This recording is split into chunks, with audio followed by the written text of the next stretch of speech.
Welcome to the Mathigon Behind the Scenes webinar. My name is David Porras. I am a middle school math teacher outside of Boston, Massachusetts, and the head of content for Mathigon. We are super excited to have you here with us to explore some of the coding and engineering that went on to develop Polypad, the best virtual manipulatives out there for students, teachers, math enthusiasts to explore with. I'm going to give a quick introduction, and then I'll turn it over to Philipp Legner, Mathigon Founder and CEO, who will take us behind the scenes. Here I am at mathigon.org. I just want to show you where you can find any recording of past webinars and sign up for ones in the future. At the top, I'm going to click on For Teachers, and one of the tabs here is Events and Webinars. And if you scroll down, you can see all the past event recordings. We've had a few folks in our guest speaker series. We've had some webinars on exploring data science, exploring probability and geometry. So go watch those past webinars if you're interested in any of those topics. And you found your way here, so you know how to sign up for our webinars, but just want to show you our upcoming series of guest speakers in 2022. We have a number of amazing folks in the field of math education who are going to be joining us for our guest speaker series. So we'd love to see you at a future event there. We're also going to be posting our schedule of Mathigon webinars in the upcoming year. Our first one is going to be talking about art and creativity in Polypad. So I'm really excited for that sometime in January. So with that being said, again, thank you for joining. I'm going to turn it over to Mathigon Founder and CEO, Philipp Legner, who is going to take us behind the scenes into Polypad. Thanks for joining us, Philipp. Take it away. Thanks, Dave, and thanks everyone for joining me today. I'm really excited to tell you a little bit more behind the scenes, how we built Mathigon and Polypad, and answer any questions as well you might have. So please do ask questions in the chat or the Q&A panel, and hopefully we'll get to them later in the webinar. And it's actually been almost 10 years ago that I first registered the mathigon.org domain name. At the time, I was still at university, and I was volunteering with a few different outreach projects, trying to get more students excited about mathematics and science. And I started working on lots of different lesson plans and activities, and initially just wanted a place to upload these activities to share them with other teachers and volunteers. So Mathigon started out really just as a personal blog where I occasionally shared some ideas and content. And it's only been about 2 years ago that I started hiring a small team, including Dave, and started working on Mathigon full-time. So for a long time before then, it's just been a part-time, spare-time project for me to explore a few different ideas. And that has also meant that I've had a lot of time just to experiment and try out different things and see what we can do in online education to make learning as interactive and engaging and fun as possible. And I'm going to start sharing my screen and show you a couple of things. So just the domain registration, March 2012, when the domain was first registered. And you can still see some of the earliest resources and articles on the Mathigon website, although some of them are a bit hidden now. So one of the first things I built was this, or I called it the world of mathematics, and you can swipe horizontally and just explore a few different interesting topics in mathematics and articles on all sorts of different questions. And I think the oldest one from Mathigon that is still available on our website is this article about infinity, where students can learn about David Hilbert and Hilbert's hotel, and what happens if you've got a hotel with infinitely many rooms and a new guest arrives and all of the existing guests just move up one room into the next one so that the first one becomes available for the new student. So again, this is not the first version. This has been through a few different iterations, but this is the oldest relic from previous versions of Mathigon that's available on our website. In fact, when I first started working on Mathigon, I didn't really know much software engineering or web development. I studied mathematics at university and in fact taught myself a lot of JavaScript and HTML and CSS in order to make the content more interactive and sort of interrupt the just static text you read with some interactive animations or simulations like this one.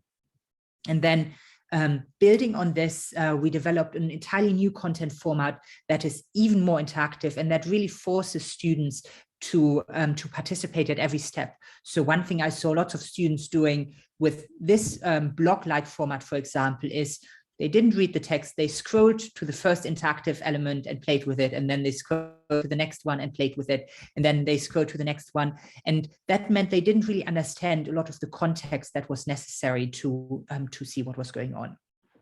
And that kind of informed one of the future iterations of what Mathigon's content looked like. So if we go to one of our interactive courses on polygons and polyhedra, for example, just going to reset my progress. You can see now you can't scroll on to the next interactive element. You really have to work out what's going on and solve interactive problems and questions before the next section is revealed. And sometimes there are blanks in the text for students to fill in, and step by step you work through the content. All of the diagrams are designed to be interactive, and we really want students to participate all of the time, not just occasionally. We don't want students to watch a 10-minute video and consume information, but really be part of the learning. And if you get stuck, there's this virtual tutor that gives you hints and help and support to make sure that students don't get stuck. And that one of the big worries I had initially was that maybe users wouldn't even realize that there's all this content hidden below the fold, and they would just see the first paragraph and see that's all there is. So we try to add a lot of support to help students who get stuck or who can't answer questions. And if you want, you can even reveal all of the steps and see all of the content that's available. One part that was very important for us was to make the content to add as many real-life applications as possible, but also some historical background. So you can see whenever there are famous mathematicians like the Greek philosopher Plato, for example, you can hover over their name as you can hover over keywords and glossary entries, and you can read a little biography about those mathematicians. And it was actually on a flight from London to Boston a few years ago that I thought, we have all of these biographies, but it's kind of hard to get to them. You need to find an article, you need to where that mathematician appears and then find their name and then hover over it to read the biography. It would be cool to have just a collection of all of those names. So I had all of the content already, all of the photos of mathematicians, all of the biographies. And in the 5 or 6 hour flight, I built the first version of this timeline of mathematics, which is a different way to access all of the same content, all of the same biographies that were already available and written. And of course, since then, we've made many improvements with our team and added artifacts and more mathematicians and all sorts of other things. But this timeline originated really from the biographies in those interactive courses. And this story happened a few times during the history of Mathigon. So in the chapter on tessellations, we talk a little bit about where tessellations appear in real life and in architecture and art. And then there's a little applet where students can build tessellations on their own. And the goal is for students, rather than telling them a specific result or fact, students can play around with this and discover that some regular polygons like squares and triangles, for example, tessellate, while others like pentagons don't tessellate. And then a bit further down, students learn about their internal angles and how we can explain this, but there's no way to make these pentagons tessellate without gaps or overlaps. All of these courses have little interactive applets like this, and we built hundreds of different simulations and animations and little games or interactives like this. But they were all embedded in the courses and usually designed very custom for a specific use case in one of these courses we had. And this took a huge amount of work. That's why there are still many topics where we haven't finished writing the course, because it literally takes months to not only write the content, but then design all of the graphics and then build all of these interactive elements that we wanted. But after going to a few educational conferences and talking to different teachers, I realized that we have all of these interactive animations and applets and manipulatives. And again, like with the timeline before, they can be kind of difficult to find. You need to know which course they are in. Then you have to scroll to the right part. Sometimes you have to answer other questions first to actually get to interactive applets like this to explore tessellations. And especially for classroom use, it would be really useful to have just a single page that teachers can go to that have these tools they want to use with their students. And that is why we built Polypad. And we didn't realize it at the time, but Polypad now is by far the most used part of the entire Mathigon website. But again, I think I was on vacation with my family somewhere in Greece. And within just a week, literally, we took all of the code we already had for this specific applet for building tessellations. We added a couple of other features, and we had the first version of Polypad. And I think if you scroll down through our webinar recording list, you can find some very old YouTube videos that show a completely different UI. The first version had polygons, tangram, pentominoes, and number bars, I think. That was it. And then since then, we've just added more and more content throughout the last 2 years. And yeah, lots of people have asked about how we actually build Polypad and how does it work. And that's really what I wanted to talk a bit more about during this webinar. So like all of Mathigon and like all of the internet, really, we use JavaScript or TypeScript to write most of our code. And while the source code for Polypad itself is not openly available, we do publish a lot of code open source on a platform called Github. If you've done any kind of software engineering, you'll probably be familiar with GitHub. I'm just going to switch to a different browser window to show you some of that. So if you go to github.com/Mathigon, you can see all of the code that we have that's openly available. And a lot of these libraries, that's what they're called, really power Polypad. One of the most interesting ones might be Euclid.js. This is all of our geometry code, for example. So if we have a look at the source directory, you can see we have all of these files for different geometric options. So if we look at polygon, for example, we've got a polygon class. We can get the circumference of a polygon. We can get the area. We can get the centroid. List of edges. We can cut a polygon along a line and get multiple other polygons as an output. So this is really what our cut tool on Polygon does, for example, and you can look at how it works at the source code here. We just take the input polygon we call cut based on a line that a user draws. And then we do some pretty complex Boolean operations to find the intersections and difference of different polygons. We can check if two polygons collide with each other. So in the example that I showed before, this is how the overlap detection works, for example, to see that the tessellation doesn't have overlapping shapes. We can find the union of two different polygons. This is how the join tool in Polypad works if you take multiple polygons and want to join them together. And again, you can look at the source code, although it looks just like a couple of lines here, but in this, I think this union function here, this is in a different file, is quite a bit more complicated. We can generate regular polygons. We can find the convex hull of a given set of points. We can check if a polygon contains a different point that you give it. So all sorts of different utilities that we have, not just for polygons, but for all geometric options that we use within Polypad. And just because I was talking about some of the union and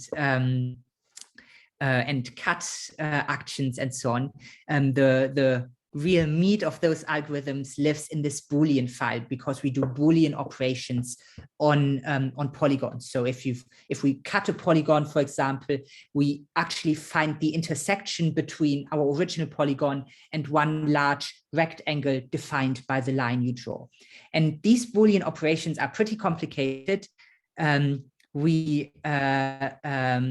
are some standard algorithms, but you can see here it's actually hundreds of lines of code to do that. So nothing that was trivial, but something that can be very powerful and useful for all sorts of different use cases. So let me switch back to the Polypad version. Actually, while we're here in GitHub, there's one other library I wanted to share, which is called Hilbert Js. This is how we do expression parsing and our equation editor, for example. So and graph plotting and equation evaluation and so on. It's pretty complicated. I'm not going to go into a lot of detail, but if we go into eval, for example, you can see here the JavaScript code we have to evaluate all sorts of different mathematical functions that you can use in your expressions. And I'll go into a little bit more detail later, but we have two different ways to evaluate functions. One is the standard way. For example, to add two functions, we just calculate a plus b, and that's the addition. There's a different method called interval arithmetic. And in interval arithmetic, you don't just have individual numbers. Every number is an interval. So if you have the number 2, we might represent that as an interval from 1.9 to 2.1. So you can't have individual numbers, only little intervals along the number line. And this is really important for graph plotting, because again, if you plot a graph and you want to do that on a computer, you don't want to calculate the value at just a single point. You need to do it along very small intervals along the x-axis to make sure if you have an asymptote, for example, or discontinuous behavior, all of that is handled correctly. And for, again, addition, this is very easy, but creating powers in interval arithmetic requires quite a lot of code, and doing anything trigonometric requires even more code. So again, graph plotting, there's a lot of underlying source code that goes into it, and all of that is open source if you want to play around with it or try it yourself. In fact, we have a website just about our open source library. If you go to mathigon.io, this is our public source code documentation, and you can see, make this a bit bigger maybe, you can see some of these libraries that I mentioned before. So for Euclid Js, for example, you can see all of the different classes we have, and you can see the documentation for the functions, like the parameters you need to pass in and the type of those parameters. And the same for Hilbert Js. How do you create different different equation expressions? How do you evaluate them? How do you substitute variables and so on? So yeah, just a little bit of background. And I'm not reading the chat right now. So Dave, if you see any interesting questions, feel free to interrupt and let me know. Great. There aren't any that are coming. If folks have them, please put them in the chat. But I did want to just add too, as I said in the introduction, I'm a middle school math teacher, and I'm on the team at Mathigon as well. And so I've had a number of times over the past couple of years, as I've been playing with Polypad in my classroom with students, I'll say, Philip, wouldn't it be great if we could, da, da, da, da. And at one point we were talking about the ability to take a polygon and cut it into multiple. And I remember I heard from Philip, it's not non-trivial to do. And I was like, all right, well, if we can make it work, great. So it's exciting to see all the code behind it as proof that it was clearly non-trivial. But I'd say the ability to take a polygon and cut it is a feature that I use all the time. So it is code that was well worth it, Philip. Thank you. Well worth it. A week well spent researching how to calculate Boolean operations on polygons. So just to show how this works is we can, for example, cut off a polygon on one side and move it over to the other side to find the area of different geometric shapes, for example. And just to visualize why this is very difficult, you might look at it and say, oh, it's so easy to do as a human, but there are lots of special edge cases that can happen that can mess with your algorithm. For example, if I have a normal polygon, and let's join them together like this, and I just cut it at a random line, this is pretty easy. We have one line, we have all of the edges of the polygon. There are pretty simple algorithms to find the intersections between lines and between multiple lines. So we find the intersection between our line and all of the edges of the polygon. And then we just need to connect things in the right way. But now what happens if your cut goes directly through a vertex of your polygon, like this, for example, it goes directly through this one vertex at the top. Now this doesn't quite work anymore because you can't intersect these segments, because the segment, I guess, stops just before the line. And because we have computers, we don't have infinite precision machines, being just, 0.0.1 pixels off or something like that can mess up the algorithm. It gets even worse when you have a polygon like this, for example, and you cut along, where do I go? Here's our cut to it. You cut through this, and I didn't do this quite right. Let's make it like this, for example. So I've got this vertex here in the middle, exactly on one of these endpoints, and we can create this cut line. And this one is pretty easy. I get my rectangle, but are those two joined together? Are they two separate tiles? There's so much with, and it's called computational geometry, where you have to work with these pixel accuracy that doesn't really exist, that makes things a lot more complicated than they might appear initially. One of the most popular features, if you can call it that, of Polypad from the very beginning is snapping tiles together. And again, this existed in the very first version, but we've made many improvements and iterations on that since then. And it's one of the very unique things on Polypad, how easy it is to fit tiles perfectly together and how seamlessly it all works without really thinking about it. But there's quite a lot of engineering work behind it to make this work. For example, if I just create, let's say, got 16 squares here, I've got 16 squares there. Each square has 4 points. So I've got 16 times 4. Now my mental maths is stopping. But we've got 64 vertices here, and we've got 64 vertices here. And we need, if I move these points around, we need to compare each of those 64 vertices with all of these 64 vertices and make and see if there's an overlap. So in fact, if we do 64 times 64, there are more than 4,000 comparisons that you need to run for every pixel you drag this to see if they are close enough together. There's one kind of magic number with any kind of programming, and that is 16 milliseconds. You have 16 milliseconds to do any kind of computation that you want. And this is 1,000 divided by 60, because there are 1,000 milliseconds per second, and you want to operate at 60 frames per second for it to look smooth and no lag as you're dragging things around. So you only have 16 milliseconds for any kind of computation. And these 4,000 comparisons are pretty easy. But what if you do the same thing with 100 by 100 squares? These numbers increase very, very quickly, and you need to make sure that that you can fit all of those comparisons into 60 milliseconds, not just on my very fast MacBook Pro, but also on a cheap Android smartphone that needs to do all of the same computations in 60 milliseconds. So we spent a lot of time optimizing these caching things, which means we pre-compute certain things, or we remember certain results from previous computations. And it's not just the comparisons you need to do in these 60 milliseconds, but if you move your selection by 1 pixel, we need to calculate the updated position of all of the vertices. We then need to compare them with all of the other points and vertices on the canvas.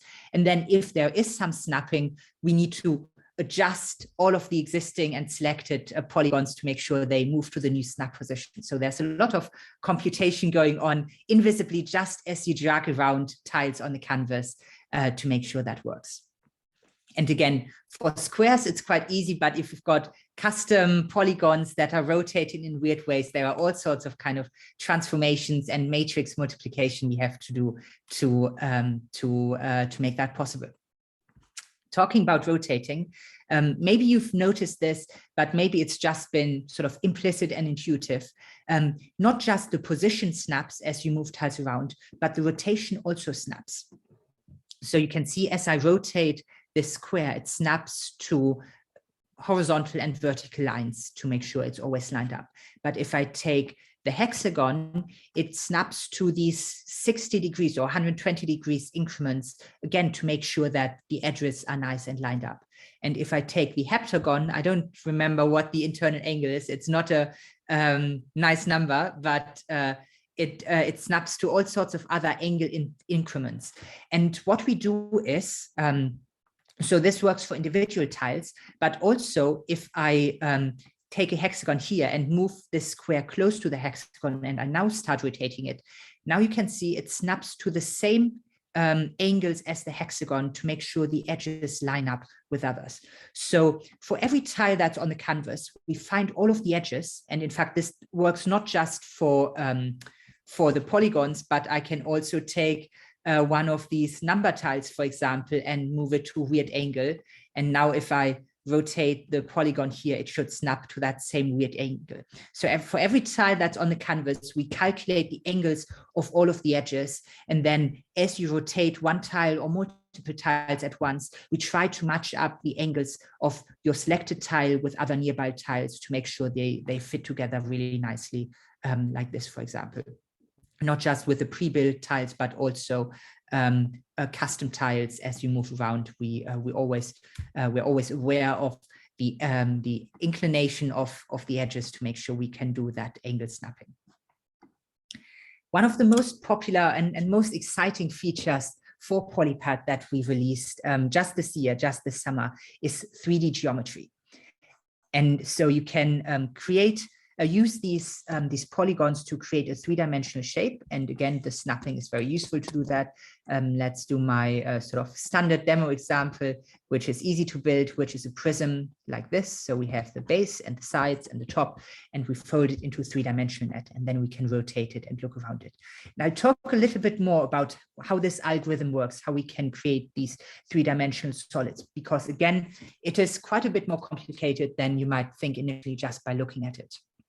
But this is not the first time we had 3D within Polypad. The first time we had 3D was with our interactive dice. So this was the first very basic 3D engine we built within Polypad to just roll a die. And one thing, again, I didn't quite realize when I started working on this is if you've got a polygon or the side of a die, which is a square, calculating 3D transformations is not actually that difficult. For every rotation, you can find a matrix that represents that rotation, and you just need to multiply the vectors representing each of the vertices by that matrix, and you get the output coordinates, and then you just draw a polygon between those output coordinates. And this you can see very easily as I rotate this. It's no longer a square, but it's still a polygon, and I've just transformed each of the vertices individually.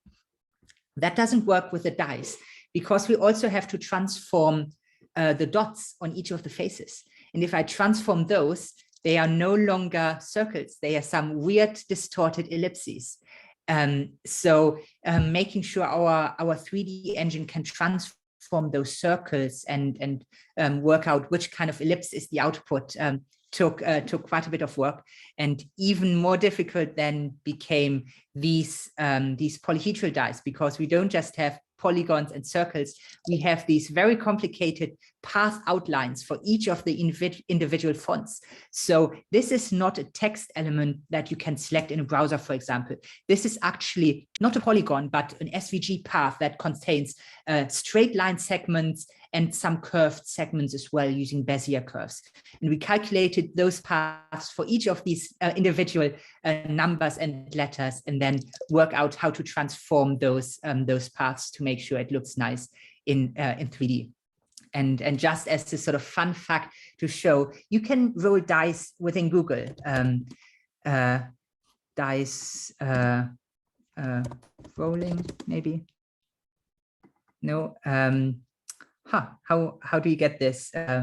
Random D6, maybe. Maybe just D6. Yeah, I just Googled roll dice and roll dice. Well, that's rice, but yeah. Oops. Here we go. So you can roll dice within Google, but you can see they've cheated. They've removed the numbers while the rolling animation is in progress, and then just show the result afterwards. But that makes the whole thing quite a bit more opaque. And how do students tell that it's actually not just some fake animation and you pick a random biased number afterwards? So making sure that those numbers stay visible the whole time makes it feel a lot more physical and real for students. So we built our 3D engine just for those dice. We then extended it quite a bit to support the polyhedral dice. And we thought, okay, we've put in all of that work, all of those matrix transformations and Euler angles and so on we have to deal with. Let's just build three-dimensional solids. And, we already had all of the polyhedral solids, platonic solids here for the dice. So we could have just removed the numbers and added them somewhere else in the sidebar like we do now here. And we have a dodecahedron, for example, you can look around.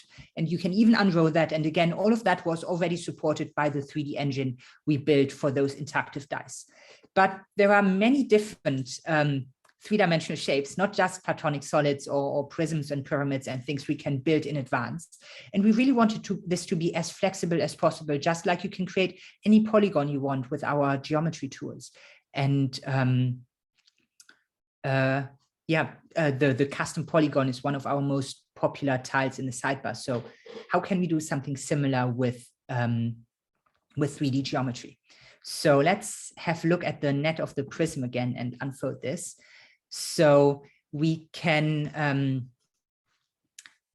we have all of these polygons.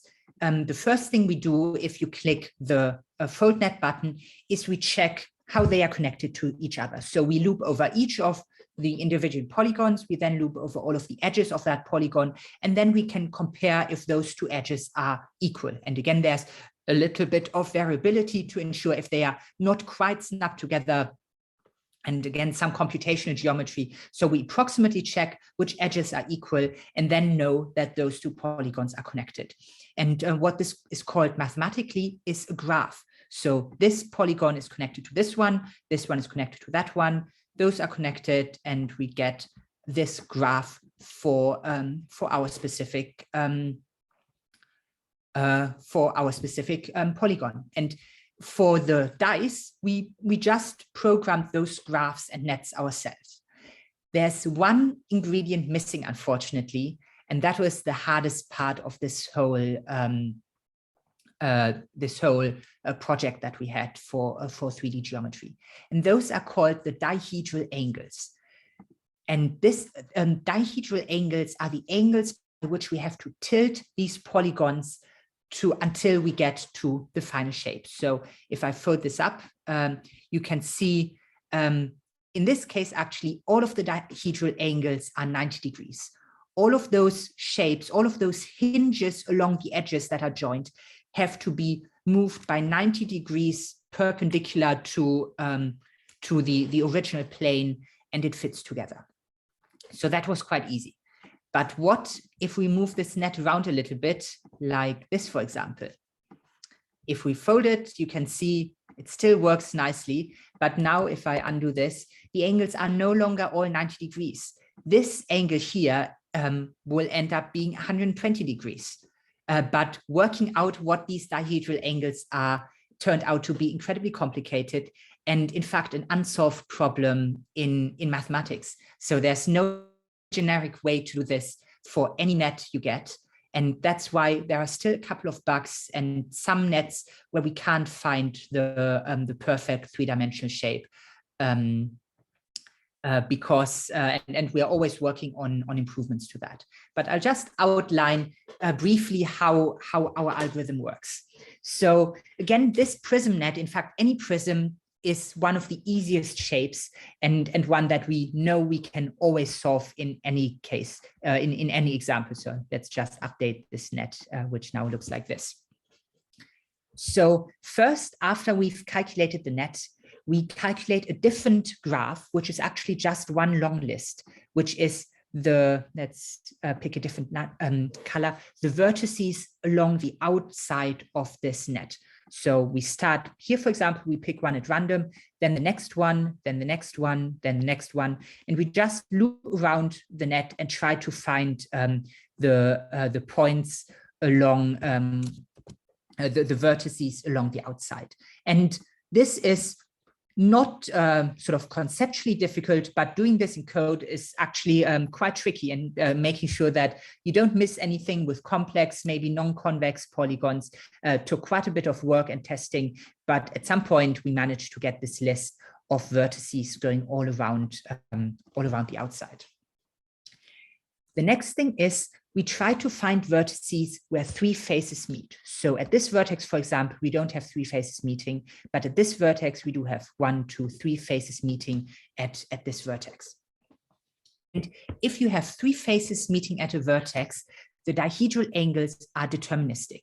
You can imagine this, or you can try it out quite easily using cardboard. If you have three vertices, no matter what those internal angles are that meet at that specific vertex, there's only one way to put these together. And just like a triangle is rigid, if you have three faces at a vertex, the result will be rigid. You can't move it around. This isn't always the case. If you have 4 triangles, for example, meeting at a vertex like this, the result is not rigid. There are a few different ways. So if I fold this, you can see I get the top of an octahedron, but this is not a rigid shape. I could squish it and squash it, and there are lots of different dihedral angles that would work with that specific shape. And we'll get back to that in a second. So in fact, we don't just pick any vertex, try to find the vertex where the most number of faces meet. In this case, it's maybe this one. There are a few different examples that we could have picked. There are only 3 faces. There are some complicated geometry, but once you've worked it out once, you can always use it. We can calculate the dihedral angles for this this hinge and for this hinge, and yeah, that's a good first step. So after we've done that, after we've handled this vertex, we we kind of join up what would have happened if we had folded that vertex. So we delete this vertex and we join up these two to kind of be the same vertex, because they would meet each other if you were to connect them. So now we have a shorter list of vertices around the outside, with actually 2 vertices removed. This one and these 2 were joined. So we have fewer vertices, and we just repeat this process over and over again. So now maybe we take these 2 and join those 2 vertices together to calculate the dihedral angles for this hinge and this hinge. We just keep repeating this until we don't have any vertices left, and the entire net is joined. If at some point we get to a vertex where 4 or more vertices, 4 or more faces meet at that vertex, then we know we might struggle and we might not be able to find a perfect solution. So our initial assumption is just that all of the dihedral angles are equal. And you can see it worked well in this example for the top of the octahedron. All of these 4 dihedral angles where the faces meet are equal, and we get a nice result. So this is great for most regular solids, but there are some examples where this breaks. But and for some of these examples, we added special cases to help us out. One that we just discovered, sort of, I think Ida, who is one of our content writers, sent me an email a couple of days before we wanted to release this about anti-prisms. So anti-prisms are a bit like prisms, but they have 2 triangles instead of a rectangle for all of their faces, like this, for example. And if we create a hexagonal antiprism like this and fold it together, you can see it works nicely because we added these special cases. But now if we look at this vertex, for example, the dihedral angles are not equal. The one between the top, the hexagon, and those three sides is a lot smaller. It's almost 90 degrees, whereas those two dihedral angles between the adjacent triangles, those are almost 180 degrees. So we had to add a special case. So we made it work for an antiprism like this. But what if we imagine putting a pyramid on top of the antiprism? So let's undo this, and I move this outside a little bit, and let's create with our grid like this a triangle that we can put on top of our antiprism. Maybe like this, and we'll fix this and we'll turn off the grid. So we'll put one of these triangles on top of each of the triangular sides. And now I will show you something that doesn't yet work in Polypad. If I fold it, you can see it's kind of, we didn't quite calculate the dihedral angles correctly. And this means that it doesn't quite fit together perfectly. And yeah, this is something we are still researching different methods for calculating our dihedral angles, and hopefully something we can improve in the future. But it's again, because we realized this is not an antiprism. So we fell back to the assumption that all of the dihedral angles at a vertex are equal. And that's not the case for this pyramid. And again, you might think, okay, why don't we add another special case for a pyramid on top of an antiprism? But detecting these shapes can be very difficult because this is one potential net, but this would be also a potential net, and it looks completely different from this. Just looking at this vertex, I don't really know what's going on everywhere else. It's incredibly complicated to predict what the three-dimensional shape is actually going to look like in the end. And I think there is a way to create a perfect antiprism with a pyramid on top if we just put all of these together at the same vertex like this. So let's just see what happens if we do this, if this is going to work. Fold net. Not quite, I guess, but yeah, you can see all of the difficulties and different potential edge cases that could arise using because you don't really know just by looking at the net what the final shape is going to look like. So yeah, I've talked a little bit about our 3D geometry engine, our other tools. In fact, again, maybe this is a bit hidden, but we do have a full dynamic geometry environment embedded in Polypad, so you can move these line rounds and we can create very quickly the circumcircle of a triangle like this, for example. This makes a lot of use of the Euclid library I showed before that, for example, calculating bisectors or circles to point and so on. But again, there are a lot of edge cases that had to be dealt with.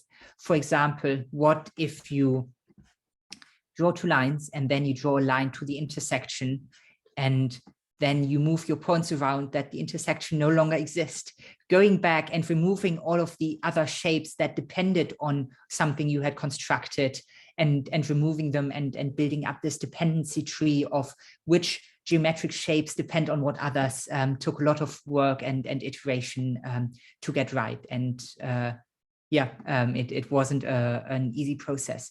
And something similar applies to our new algebra tools. So we only released this a few weeks ago, but we've had graph plotting for quite some time, but you now can do variables. So I can type y equals x squared, for example, and plot it on a coordinate system. And this uses one of the libraries I showed before to evaluate what this shape looks like. And for a simple equation like this, we could literally just go through the x-axis in small increments and calculate the y value and then connect those with straight lines. And we could get something very similar to this function. But what if I draw something? Well, let's start a little bit harder. Sine x, the same applies. Tan x is a little bit harder because we have a point at the top here. We've got a point at the bottom. We don't really want to connect those. We want there to be a little gap in between. So making sure we can detect these asymptotes and not connect them, that it looks like a nice tan graph, means we can't just evaluate the x and the y value at lots of different x values and connect them. That's why we need this interval arithmetic and be able to work out sort of whether there is an asymptote in a very small interval at minus pi over 2, for example. Another example is if I do sine 1 over x, for example, and let's make this a little bit more visible. But what happens is you get this function oscillating infinitely many times in very small intervals between -1 and +1. And again, what we want it to look like is what it does right now, is a solid band of green, because it just oscillates infinitely often. If we had just calculated the y value at a few points in this interval, there would be just some weird lines randomly going between -4 and +4 in this case, but we wouldn't get this solid band that shows you what's really going on. But again, like always, there are a few edge cases that we've not completely fixed yet. Let's see if I can think of one. So let's start with 1 over x. This looks nice. Actually, let's do x plus 1 maybe. And then let's do x plus 1 up here.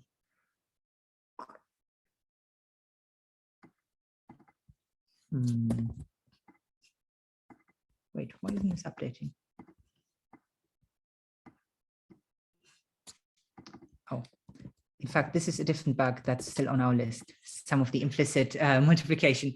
I'm sure David realized before me because he notified me about this. But yeah, we've got x plus 2 divided by x plus 2. They should really cancel out. And what you should see is that it's a really smooth graph with just a gap at -2. And instead of the gap, you get this long vertical line, because detecting these asymptotes in very specific edge cases is quite difficult. Another thing we've added recently are sliders and variables. So I can drag a slider for A onto the canvas, for example. I can type y equals A times x squared, for example. A is 0 at the moment, which is why nothing shows up here. But as I move the slider, my parabola changes. So to make this possible, we had to build some kind of math context within every canvas, where we have all of the different variables and expressions that can link to each other. And again, there are lots of things that can go wrong here that we have to detect. For example, what if I say A equals 2 somewhere else? No, A plus 2, A equals 2. Now you can see I get these warnings that I've defined A in multiple different places. But I could define B equals A, for example. This works fine. And then I can have B times x squared, and it still works, because the value of x kind of gets passed through this equation into my expression before it's being plotted, to make sure everything updates. And we could make this 2a, for example, and again, it updates now just as at twice the rate, and we evaluate this graph of dependencies to get our answer. And like with these intervals where sometimes a dependency disappears or becomes invalid, what if we have another equation where we say A equals B?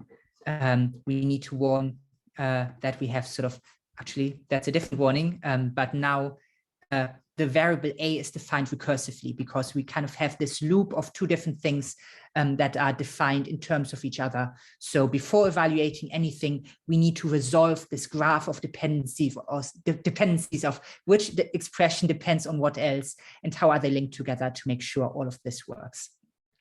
But, and yeah, we're always making improvements, but hopefully in most cases, except for a couple of edge cases, like I showed you, we found a way to do this that is both very intuitive from a UI perspective, that people don't have to understand about all of the underlying mathematics that happens as you play with Polypad, but it detects your errors, shows relevant error messages where relevant, and helps users along. Another example of one of these error messages is on a balance scale, for example, if you so you can assign different values. For example, if I put a number card 6 on the other side, I can balance this equation and it will assign the value of 6 to this variable. But sometimes it's not possible to balance. So if we have 3 equals 6, for example, and I can click balance, we need to detect that this is impossible. If there are quadratic, if there are, let's just turn the labels on. If there are x squareds and x squared and x's on the equation, we sort of have to balance quadratic equations to make this work. There are all sorts of interesting mathematical problems and edge cases that need to be solved for what should be just a very simple button that even elementary school students can press. So yeah, that's everything I had to talk about for this for now. But let's go through some of the questions and see if there are if you have anything else you want me to share, or yeah, any questions I can answer. Yeah, none popping up just yet, but if folks who are here have questions, feel free to drop them in the chat. If you want to unmute, you can make that request. We'd love to hear from you as well. I was just going to add, I think it's really powerful for students, teachers, any users of Polypad to know that there are certain things that still haven't been figured out yet. And that is the ongoing work of engineers and coders and mathematicians, that a big part of the problem has been solved, but you know, those anti-prisms with the triangles on top, that hasn't been figured out yet. And it's an ongoing process, just like mathematics is an ongoing process for students. I'm excited to go have my students try to find nets that don't fold as they'd expect to, right? Like that's a fun challenge for kids. There are some nets that like don't fold that we've talked about in school, but can they find ones like we saw from Philip that don't fold as expected? And that might be just a fun thing for students to explore and then have conversations about why. So, you know, that's one that might not fold, right? And then there's ones that don't fold as expected. So we do a lot of loop detection. We have to do loop detection with our sliders and variable dependencies, but also these graphs. So when we see which shapes link to each other and we create these this network of links, we have to make sure there isn't a loop like this, for example, and because that of course can't fold. And if you try to do that, you do get a warning message. We do support certain invalid nets. So we have a valid net of a cube, for example, that works as you would expect. But if we move this shape over here, for example, you can still try to fold this, and we kind of try our best to fit the polygons together in a reasonable way. Of course, in this case, it doesn't form a cube as you would expect. Yeah, and I've had a great time in class where I just have students go build, and you know they bake boxes and half boxes, and it's great to explore those. Go for it. Well, this was a real treat for me, even as someone who's on the content side of Mathigon, to hear a lot more about the code and the behind the scenes. So thank you, Philip, for taking some time to share all that with the world. I know this will be a well-viewed talk up on our webinar page. Any final questions? Feel free to drop them in the chat. I will do a final share of my screen just to give a plug for our upcoming series as well. Here I am at mathigon.org. I'll click on For Teachers at the top, and events and webinars. Again, there were a few questions in the chat that just came to me, I think, around how to explore multiplication on Polypad. Is it free for everyone? Free for teachers and students around the world. There is a webinar on exploring numbers that if you want to go learn more about how to use the number tools to explore multiplication, you could check that out. There was just a question in the chat, how to assess students. I will show you our tutorial page here, which shows you how to use our question builder tool, where you can go learn how to embed questions in the Canvas. There are videos on how to share this with students. how to share it into Google Classroom. And then on events and webinars, of course, there's one on Teacher Tools. You could go watch that webinar about all the teacher tools. And the final plug I'll give on Polypad is there's a link here at the bottom to a tutorial page that has a page on how to use all those tools. So, we just spent an hour hearing about all of the background, the behind the scenes, the coding. If you just want to go learn how to use the actual tools, that are there, you could go to using Polypad with numbers. And it has quick videos of all the tools on Polypad, how to explore all those. And then finally, if you go to back to the For Teacher page and go to lesson plans, there is a page at mathigon.org/tasks, over 100 and growing lesson plans, puzzles and games, teaching ideas, tutorials. So go explore those to find ways to use those with your students as well. Wonderful. Well, thank you everyone for joining us. I had a great time listening and learning about the behind the scenes on Polypad. We hope to see you at some future webinars down the road. Really appreciate you joining us today. And we hope you have an awesome rest of your day or evening or morning, depending on where you are in the world. Philip, any closing comments? I'll let you close us out here. Not really. Thanks for coming. We hope you enjoy using Polypad. We'd love to hear your feedback, or if you discover any bugs, or if there are any features you want us to add, email support@mathigon.org or send us a message on Twitter. And enjoy the holidays and great start to the new year, I hope, for all of you.